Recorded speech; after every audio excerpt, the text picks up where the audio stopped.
Welcome to our academy channel. இந்த வீடியோவில் நம்ம என்ன பார்க்க போறோம்னா economy, banking and financial awareness தான் பார்க்க போறோம். இதில் பர்டிகுலராக நம்ம ஆர்பிஐ அப்டேட்ஸ், ஃபினான்ஷியல் மார்க்கெட்ஸ் இதில் வந்து உங்களுக்கு ரெண்டுமே வந்துடும். மணி மார்க்கெட்டும் வந்துடும், கேபிட்டல் மார்க்கெட்டும் வந்துடும். And then government schemes, financial awareness, technology, union budgets and financial ministry updates, NITI Aayog, SEBI, IRD and other financial regulators. இதில் வந்து பார்த்தீங்கன்னா உங்களுக்கு இந்த பென்ஷன் ஃபண்ட் ரெகுலேட்டர் இருக்காங்க இல்லையா, பிஎஃப்ஆர்டிஏ வந்துருவாங்க. ஐபிபிஐ, அதாவது ஐபிபிஐனா insolvency and bankruptcy board of India, அவங்க வந்துருவாங்க. எம்சிஏ, அதாவது மினிஸ்ட்ரி ஆஃப் கார்ப்பரேட் அஃபேர்ஸ், அப்புறம் நேஷனல் ஹவுசிங் பேங்க், இந்த மாதிரி அதர் ரெகுலேட்டர்ஸ் இருக்காங்க இல்லையா, அவங்களும் இதில் வந்துருவாங்க. சரிங்களா? அடுத்து அந்த ஜென்ரல் அவேர்னஸ்ல வந்து பார்த்தீங்கன்னா உங்களுக்கு கரண்ட் அஃபேர்ஸ் அண்ட் ஸ்ட்ராட்டஜிக்கு வந்துட்டு நம்மளுடைய அருண் அகாடமி டெலிகிராம் சேனலில் ஷேர் பண்ணிக்கிறோம். அந்த டெலிகிராம் சேனலுக்கான லிங்க்கும் இந்த வீடியோ டிஸ்கிரிப்ஷனில் கொடுக்குறேன். நீங்கள் அதை கிளிக் பண்ணி ஜாயின் பண்ணிட்டு இந்த பிடிஎஃப் நீங்கள் டவுன்லோட் பண்ணி உங்களோட ப்ரிப்பரேஷனுக்கு யூட்டிலைஸ் பண்ணிக்கலாம். சரிங்களா? ஓகேங்க, இதுதான் அதுக்கான லிங்க். சரிங்களா? இது டெலிகிராம் சேனலுக்கான லிங்க். இந்த லிங்க் வந்து நான் டிஸ்கிரிப்ஷனில் கொடுத்துருக்கேன். நீங்கள் ஜாயின் பண்ணிட்டீங்கன்னா இந்த பிடிஎஃப்லாம் உங்களுக்கு ஷேர் பண்ணுவாங்க, நீங்கள் அதை டவுன்லோட் பண்ணிக்கோங்க. ஓகேங்களா? சரிங்க, நம்ம இன்னைக்கான டாபிக்ஸ் பார்க்க ஆரம்பிக்கலாம். ஒன்ஸ் நம்ம கொஸ்டின்ஸ் படித்த பிறகு அதுக்கான எக்ஸ்பிளனேஷன் வந்துட்டு உங்களுக்கு டீட்டெயிலாக சொல்லுவாங்க. அந்த தென் ஆகும். சரிங்களா? நீங்கள் முடிஞ்ச அளவுக்கு நோட்ஸ் எடுத்து வச்சுக்கிட்டீங்க அப்படின்னா கண்டிப்பாக உங்களோட ஃபியூச்சர் ரெஃபரன்ஸ்க்கு ரொம்பவே யூஸ்ஃபுல்லாக இருக்கும். சரியா? பிடிஎஃப் டவுன்லோட் பண்ணிக்கோங்க, முடிஞ்ச அளவுக்கு நோட்ஸ் எடுத்து வச்சுக்கோங்க. அப்போ தான் உங்களோட ப்ரிப்பரேஷன் ரொம்ப எஃபெக்டிவாக இருக்கும். சரிங்களா? ஓகேங்க, இன்னைக்கான பேங்கிங் அண்ட் ஃபினான்ஷியல் அவேர்னஸ் நம்ம பார்க்கலாங்க. அந்த செஷன்ல நாம அருண் சார் ரெடி பண்ண முக்கியமான economy, banking and financial awareness 2026 part 1 பத்தி பார்க்க போறோம். ஒரு முக்கியமான அப்டேட். ஆமா, நாம டெய்லி கரண்ட் அஃபேர்ஸ் 2026 வீடியோக்களும் 7 தலைப்புகள்ல கரண்ட் அஃபேர்ஸ் 2025 வீடியோக்களும் பப்ளிஷ் பண்ணிருக்கோம். அதை நீங்க கீழே டிஸ்கிரிப்ஷன்ல இருக்கிற லிங்கை கிளிக் பண்ணி பார்த்துக்கலாம். கரெக்ட். இந்த செஷன் உங்களோட வரப்போற IDBI junior assistant manager exam, Punjab and Sind bank LBO, அப்புறம் எஸ்பிஐ சிபிஓ எக்ஸாம்ஸ்க்கு ரொம்ப முக்கியம். அதனால எல்லா கேள்விகளையும் அதோட விளக்கங்களையும் கவனமா கேளுங்க. ஏன்னா சில கேள்விகள் நேரடியா இந்த விளக்கங்கள்ல இருந்து கூட வரலாம். ஓகே, இப்போ நாம ஸ்டார்ட் பண்ணலாம். இப்போ நாம பார்க்க போற முதல் விஷயம் வந்து நம்ம இந்தியாவோட டிஜிட்டல் பண பரிவர்த்தனை எதிர்காலத்துல எப்படி இருக்க போகுது அப்படிங்கறத பத்தி தான். ரிசர்வ் பேங்க் வெளியிட்ட ஒரு ஆவணத்துல இருந்து இந்த கேள்வி வந்திருக்கு. நான் முதல்ல கேள்வியை படிக்கிறேன்.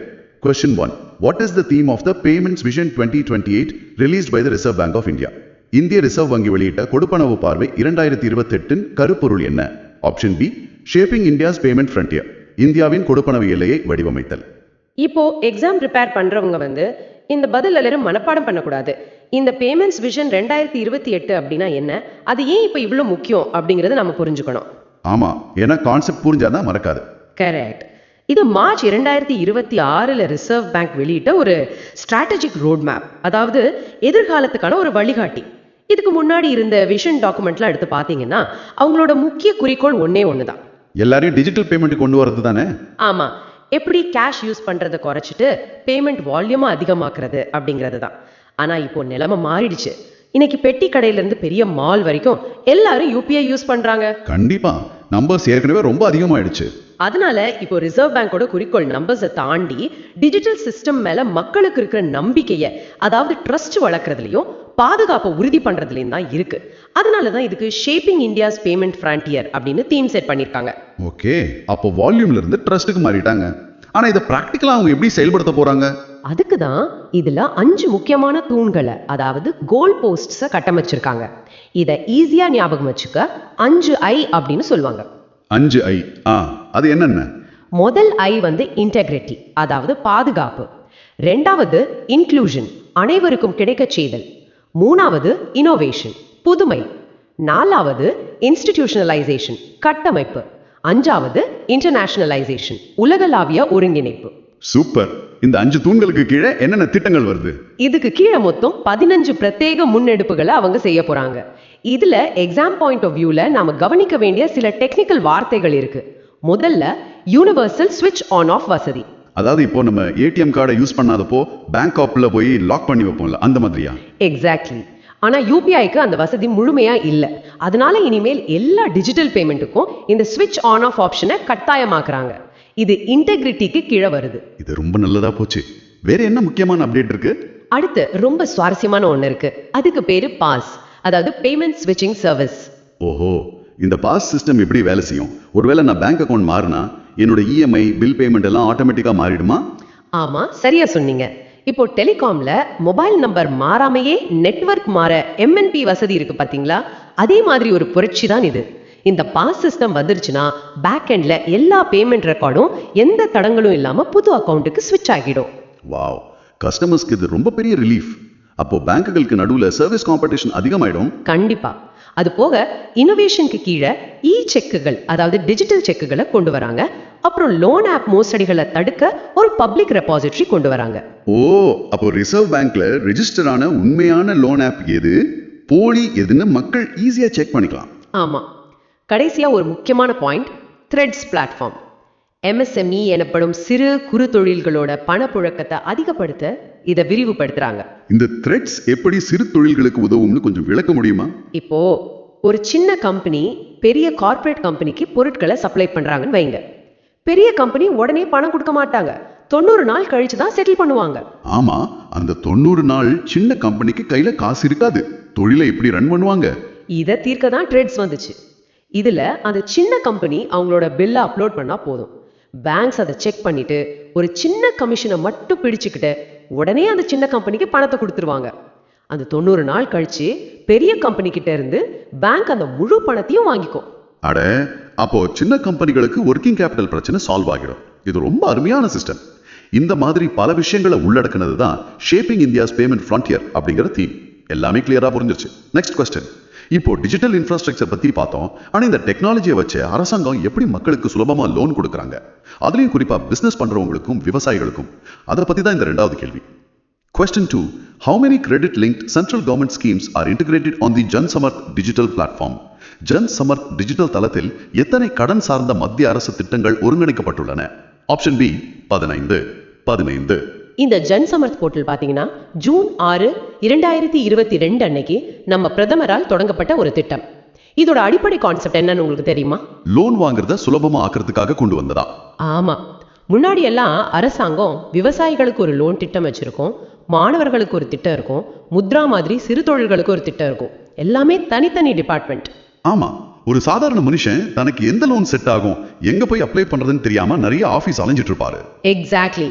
அந்த கஷ்டத்தை மாத்தி கல்வி, விவசாயம், தொழில்னு பல துறைகளுக்கான 15 கடன் திட்டங்களை ஒரே டிஜிட்டல் தளத்துல ஒருங்கிணைச்சிருக்காங்க. அதுதான் 15 அப்படிங்கிறது சரியான விடை. அப்போ ஒருத்தர் பிசினஸ் தொடங்க லோன் வேணும்னா ஒரு பெரிய ஃபைல், நிறைய டாக்குமெண்ட்ஸ் எடுத்துக்கிட்டு பேங்க் அலைவடிது இல்லையா? இந்த ஒரு வெப்சைட் அதை எப்படி மாத்துது? அங்கதான் API இன்டிகிரேஷன்ஸ் அப்படின்னு சொல்லப்படுற டெக்னாலஜியை உள்ள கொண்டு வந்திருக்காங்க. இந்த போர்ட்டல் தனியா இயங்கல. இது income tax, GST system, Aadhaar, CIBIL, அப்புறம் உத்யம் போர்ட்டல், இப்படி பல டேட்டாபேஸஸோட நேரடியா இணைக்கப்பட்டிருக்கு. ஓஹோ, அப்போ ஒருத்தர் அப்ளை பண்ணும் போதே பேக்ரவுண்ட்ல அவரோட PAN card, Aadhaar, CIBIL score எல்லாமே கம்ப்யூட்டரே செக் பண்ணிடுமா? கண்டிப்பா. மனுஷங்க உட்காந்து மேனுவலா ஃபைல் செக் பண்ற வேலையே இங்க கிடையாது. வெரிஃபிகேஷன் ரொம்ப ஃபாஸ்டா முடிஞ்சிருது. இப்போ இது எனக்கு நல்லா புரியுது. இதை பார்க்க கிட்டத்தட்ட நம்ம ஸ்விக்கி அல்லது ஜொமேட்டோ ஆப் மாதிரி இருக்கு. ஸ்விக்கி மாதிரியா? எப்படி சொல்றீங்க? ஆமா, முன்னாடி எல்லாம் ஒரு ஹோட்டல்ல சாப்பாடு வாங்கணும்னா 4 ஹோட்டலுக்கு நாமே கால் பண்ணி விசாரிக்கணும். இப்போ ஒரு ஆப்குள்ள போனா எல்லா ஹோட்டலும் அங்கேயே இருக்கு, நாம கம்பேர் பண்ணி ஆர்டர் பண்றோம். அதே மாதிரி அரசாங்கத்தோட 15 லோன் ஸ்கீம்களும் இந்த ஒரு வெப்சைட்ல கிடைக்குது. நம்ம வீட்டுல உட்காந்துக்கிட்டே டிஜிட்டல் முறையில அப்ரூவல் வாங்கிக்கலாம். கரெக்டா? 100க்கு 100 உண்மை. ரொம்ப ஆப்டான உதாரணம். ஒரு யூசர் தன் டீடைல்ஸ் கொடுத்த உடனே எந்தெந்த பேங்க்ல அவருக்கு லோன் கிடைக்கும், வட்டி எவ்வளவு, அரசாங்கத்திலிருந்து எவ்வளவு மானியம் கிடைக்கும்னு எல்லாமே ஸ்கிரீன்ல லிஸ்ட் ஆயிடும். வாவ், கன்சூமருக்கு இது ரொம்ப பவர்ஃபுல்லான டூல். இதுல என்னென்ன முக்கியமான திட்டங்கள் இருக்கு? இதுல விவசாயிகளுக்கான KCC, சிறு தொழில்களுக்கான முத்ரா, தெரு வியாபாரிகளுக்கான PM ஸ்வாநிதி மாதிரி முக்கியமான 15 ஸ்கீம்ஸ் இருக்கு. எக்ஸாம்க்கு குறிப்பா சில டேட்டா பாயிண்ட்ஸை நோட் பண்ணிக்கணும். சொல்லுங்க, எந்த டேட்டா ரொம்ப முக்கியம்? இந்த பிளாட்ஃபார்ம்ல இதுவரைக்கும் 41 லட்சத்துக்கும் மேற்பட்ட விண்ணப்பங்கள் வந்திருக்கு. அதோட மதிப்பு சுமார் 1.06 லட்சம் கோடி. 1.06 லட்சம் கோடியா? பிரம்மாண்டமான நம்பர் இது. நிறைய பேங்க்ஸ் இதுல இன்வால்வ் ஆயிருப்பாங்க போலியே. ஆமா, மொத்தம் 254 கடன் வழங்கும் நிறுவனங்கள் இதுல இணைஞ்சிருக்காங்க. அதாவது public sector banks, private banks, regional rural banks எல்லாமே இதுல இருக்கு. இது ஒரு பெரிய ஈஸ் ஆஃப் டூயிங் பிசினஸ் புரட்சி. கண்டிப்பா. 15 ஸ்கீம்ஸ், 254 நிறுவனங்கள் அப்படிங்கிற டேட்டாவை எல்லாரும் நல்லா ஞாபகம் வச்சுக்கணும். Next question. இப்போ நாம ஜன்சாமர் தளத்தில் இருக்கிற 15 திட்டங்கள்ல மிக முக்கியமான ஒரு திட்டமான KCC பத்தி பேசணும். ஆனா இங்க ஒரு முக்கியமான கேள்வி வருது. விவசாய கடன் சொல்லிட்டா பேங்குகள் தங்களோட டார்கெட்டை முடிக்க பெரிய பணக்கார விவசாயிகளுக்கு மட்டும் லோன் கொடுத்துட்டு முடிச்சிட மாட்டாங்களா? அதுக்கு தான் இந்த 3வது கேள்வி. Question 3. Under priority sector lending norms, what is the specific sub-target fixed for small and marginal farmers? முன்னுரிமை துறை கடன் விதிகளின்படி சிறு மற்றும் குறு விவசாயிகளுக்கு நிர்ணயிக்கப்பட்ட துணை இலக்கு என்ன? Option C 10%, 10%. இந்த கேள்வி பேங்கிங் எக்ஸாம் எழுதுறவங்களுக்கு ரொம்ப முக்கியமான ஏரியா. இதுக்கு விட தெரியணும்னா முதல்ல நம்ம ப்ரையாரிட்டி செக்டர் லெண்டிங், அதாவது PSL அப்படின்னா என்னன்னு புரிஞ்சுக்கணும். ஓகே, பிஎஸ்எல் அப்படின்னா பேங்குகள் குறிப்பிட்ட துறைகளுக்கு கட்டாயம் லோன் கொடுக்கணும் அப்படிங்கிற ரூல் தானே? ஆமா, நம்ம நாட்டுல ஒரு பேங்க் கொடுக்கிற மொத்த கடன்கள்ல அதை ANPCன்னு சொல்லுவாங்க. அதுல 40% விவசாயம், கல்வி, சிறு தொழில் மாதிரி துறைகளுக்கு கட்டாயம் கொடுக்கணும். இதுல விவசாயத்துறைக்கு மட்டும் 18% கொடுக்கணும்னு ரூல் இருக்கு. நான் முன்னாடி கேட்டதுதான், பேங்கோட குறிக்கோள் லாபம் சம்பாதிக்கிறது. ஒரு ஏக்கர் வச்சிருக்கிற 50 சின்ன விவசாயிகளை தேடி பிடிச்சு லோன் கொடுக்கறத விட 50 ஏக்கர் வச்சிருக்கிற ஒரு பெரிய விவசாயிக்கு கொடுத்துட்டா பேங்குக்கு வேலை மிச்சம் தானே? ரொம்ப கரெக்டா கெஸ் பண்ணீங்க. ஆரம்ப காலத்துல பல பேங்க்குகள் அப்படிதான் செஞ்சாங்க. அதனாலதான் பெரிய விவசாயிகள் அந்த 18% கோட்டாவை மொத்தமா அனுபவிச்சிடக் கூடாதுங்கிறதுக்காக ரிசர்வ் பேங்க் ஒரு துணை இலக்கு கொண்டு வந்தாங்க. அதாவது சப் டார்கெட் கொண்டு வந்தாங்களா? ஆமா, அந்த 18%க்குள்ள சிறு மற்றும் குறு விவசாயிகளுக்கு பிரத்யேகமா 10% கடன் கட்டாயம் போய் சேரணும். நீங்க பெரிய விவசாயிக்கு கொடுங்க, தப்பு இல்லை. ஆனா உங்க மொத்த கடன்ல 10% கண்டிப்பா சின்ன விவசாயிக்கு போய் ஆகணும். அதனாலதான் விடை 10%. அருமையான ரூல். இதுல இந்த கிசான் கிரெடிட் கார்டு எப்படி உள்ள வருது? இது விவசாயம் பண்றவங்களுக்கு மட்டும்தானா? 1998ல KCC ஆரம்பிக்கும் போது வெறும் பயிர் சாகுபடிக்கு மட்டும்தான் கொடுத்தாங்க. ஆனா 2019ல அரசாங்கம் ஒரு பெரிய மாற்றம் கொண்டு வந்தாங்க. கால்நடை வளர்ப்பு, பால் பண்ணை, மீன் வளர்ப்பு, இது எல்லாத்துக்கும் KCC திட்டத்தை விரிவுபடுத்திக்காங்க. ஒரு நிமிஷம், அப்ப கடலுக்கு போற மீனவர்களுக்கு படகுக்கு டீசல் அடிக்கிறது, ஐஸ் வாங்குற செலவு கூட இந்த KCC லோன்ல வருமா? கண்டிப்பா வரும். இதுதான் இந்த 2019 மாற்றத்தோட மிகப்பெரிய வெற்றியே. இப்போ எக்ஸாம்க்கான சில டெக்னிக்கல் பாயிண்ட்ஸ் சொல்றேன். புதுசா ஆடு, மாடு, மீன் வளர்க்க கார்டு வாங்குறவங்களுக்கு 2 லட்சம் வரைக்கும் கடன் கிடைக்கும். ஏற்கனவே பயிருக்கு கார்டு வச்சிருக்கிறவங்களுக்கு 3 லட்சம் வரை லிமிட் ஏத்தி கொடுப்பாங்க. சரி, இதோட வட்டி விகிதம் எப்படி ஒர்க் ஆகுதுன்னு சொல்ல முடியுமா? சொல்றேன். அடிப்படை வட்டி 7%. ஆனா லோன் வாங்கும் போதே அரசாங்கம் MISS மூலமா 2% வட்டி மானியம் கொடுத்துடுவாங்க. அப்போ 7ல 2 போச்சுன்னா வட்டி 5% ஆயிடுச்சு. கரெக்ட். அதுக்கப்புறம் விவசாயி வாங்கின கடனை கரெக்ட் டைமுக்கு திருப்பி கட்டினா அரசாங்கம் அவருக்கு ஒரு 3% ஊக்கத்தொகை கொடுக்கும். அதுக்கு பேரு BRI. அட, அப்போ 5ல 3 போச்சுன்னா விவசாயி கட்ட வேண்டிய உண்மையான வட்டி வெறும் 4% தானா? ஆமாம், ரொம்ப சரியா சொன்னீங்க. ஆக மொத்தம் வட்டி வெறும் 4% மட்டுமே. ஆனா இதை விட ஒரு சூப்பரான விஷயம் இருக்கு. ஜனவரி 1, 2025ல இருந்து எந்த ஒரு அடமானமும் இல்லாம வாங்குற கடனோட வரம்பு 2 லட்சமா உயர்த்தப்பட்டிருக்கு. அதாவது கொலேட்ரல் ஃப்ரீ லோன் 2 லட்சமா? சின்ன விவசாயிக்கு அடமானம் வைக்க நிலை இல்லைனா கூட லோன் கிடைக்குமா? ஆமா, இப்போ ஒரு IT கம்பெனில வேலை பார்க்கறவருக்கு அவர் சம்பளத்தை வச்சு எந்த அடமானமும் இல்லாம கிரெடிட் கார்டு தராங்க இல்லையா? அதே மாதிரி தான் ஒரு விவசாயியோட உழைப்பை நம்பி எந்த ஒரு நிலப்பத்திரமும் கேட்காம 2 லட்சம் வரைக்கும் கிரெடிட் கார்டு லிமிட் தராங்க. இது ரொம்ப சூப்பரான திட்டம். ஊர்ல மீட்டர் வெட்டிக்கு பணம் வாங்குற பழக்கத்தை இது அடியோட மாத்துது. இது எல்லாத்தையும் கண்காணிக்க கிசான் ரின் போர்ட்டல்னு ஒன்று ஆரம்பிச்சாங்க இல்லையா? ஆமா, 2023ல ஆரம்பிச்சாங்க. இதனால எந்த விவசாயிக்கு லோன் போயிருக்கு, யார் மானியம் வாங்கியிருக்காங்க அப்படிங்கிற எல்லா டேட்டாவும் ரொம்ப வெளிப்படையா தெரிய ஆரம்பிச்சிடுச்சு. அருமை. ஸோ நம்ம இன்னைக்கு பார்த்த இந்த 3 விஷயங்களை எப்படி ஒன்னோட ஒன்று கனெக்ட் ஆயிருக்குன்னு யோசிச்சு பாருங்க. டிஜிட்டல் தொழில்நுட்பத்தை பயன்படுத்தி எப்படி செகண்டுகளில் லோன் வெரிஃபிகேஷன் நடக்குதுன்னோ, KCC மூலமா ஒரு சாதாரண கிராமத்து விவசாயிக்கு எந்த ஒரு அலைச்சலும் இல்லாம வெறும் 4% வட்டியில அடமானமே இல்லாம லோன் கிடைக்குதுன்னு பார்த்தோம். இது நிஜமாவே ஒரு மாபெரும் நிதி புரட்சி. ஆமா, கண்டிப்பா. உங்களோட எக்ஸாம் ப்ரிப்பரேஷனுக்கு இந்த கேள்விகளும் தகவல்களும் ரொம்ப உதவியா இருக்கும்னு நாங்க நம்புறோம். இது யூஸ்ஃபுல்லா இருந்தா மறக்காம லைக் பட்டனை பிரஸ் பண்ணுங்க. உங்க எக்ஸாம் ப்ரிப்பரேஷனுக்கு தேவையான பயனுள்ள கண்டென்ட்டை ரெகுலரா தெரிஞ்சுக்க அருண் அகாடமி சேனலை சப்ஸ்கிரைப் பண்ணுங்க. அப்போதான் உங்களுக்கு ரெகுலர் அப்டேட்ஸ் கிடைக்கும். பேங்க் கிளர்க், PO மற்றும் இன்சூரன்ஸ் எக்ஸாம்ஸுக்கு ப்ரிப்பேர் பண்ற உங்க ஃப்ரெண்ட்ஸ்க்கும் இந்த வீடியோவை ஷேர் பண்ணுங்க. அவங்களுக்கும் ஹெல்ப்ஃபுல்லா இருக்கும்.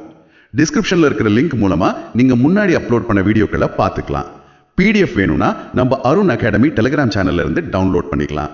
இதே மாதிரி முக்கியமான கேள்வி பதில் விவாதத்தோட நம்ம திரும்பவும் சந்திக்கலாம். பார்த்ததற்கு நன்றி மற்றும் உங்கள் எக்ஸாம் ப்ரிப்பரேஷனுக்கு ஆல் தி பெஸ்ட்.